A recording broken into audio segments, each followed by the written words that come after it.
আল্লাহু আল্লাহু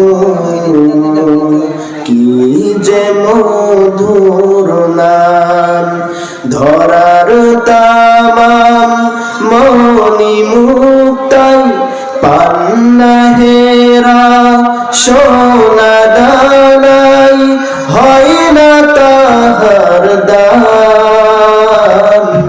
আল্লাহর সাথে কোনোদিন হেরা মনি মুক্তা সোনা দানা হেরা পান্না কোনোদিন আল্লাহর সাথে এগুলোর কি দাম হয় মুসলমানেরা?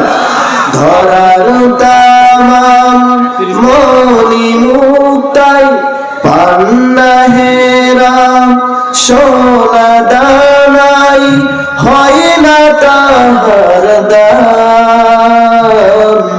আল্লাহু আল্লাহু কি যে মধুর নাম। আল্লাহ।